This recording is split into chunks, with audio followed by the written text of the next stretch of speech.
In this lecture, we will see how we can remove the duplicates, how we can do the sorting, how we can rename the existing column. So let's start. These are the basic steps which you have to do. Just store this system.executable in the config PySpark Python and in the same driver Python.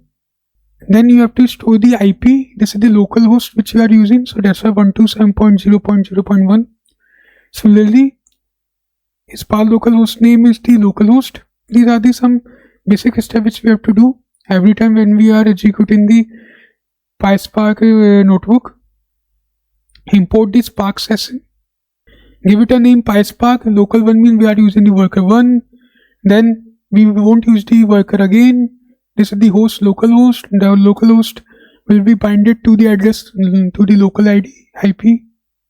Then get or create. It will create the session. This is the sample data frame which we have created. It had the order ID, customer name, city, product, and the amount inside it.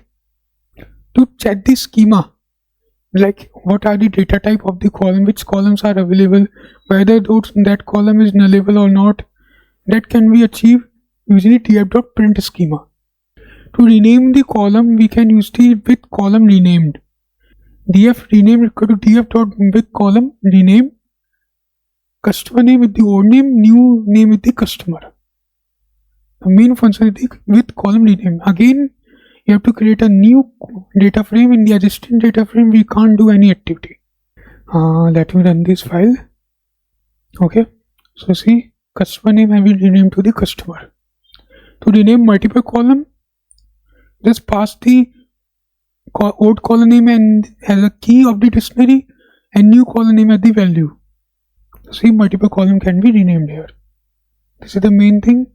PySpark data frame are immutable means existing data frame will not change. You have to create a new data frame. To drop, you have to specify the column name inside the drop function, the column which you want to drop, and then you have to store into a new data frame. So city column has been dropped here. To drop multiple columns, simple. You specify multiple column as a comma separated. To get the unique rows, we can use the distinct command. It will remove duplicate rows. df.distinct.show. In this function, what it will do, it will check each row and each column value should be distinct to another row. If that is not there, then it will remove the row. For example, if let's take the example of the Priya. Here in the Priya case, it is Priya Mumbai, it is same Mumbai, Priya Mumbai, mobile, it is same 25,000, it is same. Only but a different order ID. That's why this row is not removed. If order ID is also same, then this row will be removed in the output using the distinct. Now if question arises, if you want to check that only based on these 4 columns you should remove the duplicate, then distinct function won't do that. We have to apply a function that is dropDuplicates. See, in dropDuplicate you can give the column names to which column name you want to check. Okay, in the drop column name you have to provide those columns to which you want to check the duplicates. So now only those columns will be checked in which you have specified. Let's see from the starting. We have used the distinct, then now we have created one data frames, dummy data frame. Here we have given the some rows which are totally duplicates and create a data frame out of it. Now let's create this. What distinct will give you? Distinct will give you the 3 rows. Now see, dropDuplicates. It also gives you the 3 rows. When we use the dropDuplicate directly, then it works similar to the distinct, just similar to the distinct. When we specify the column names, then it will apply on those columns only. It will check only these 3 columns whether they are duplicates or not. It will not check other columns. If these 3 columns are duplicate, then it will remove those rows. This one we have already covered. Distinct and dropDuplicates, when specified with no arguments, give distinct will remove the duplicate rows, dropDuplicate will remove the duplicate rows. If we don't specify any column, then it will check all the columns.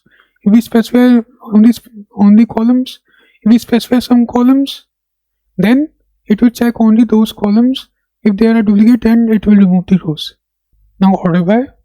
To orderBy, we will use the function orderBy. It will sort the data frame using that column which we specify.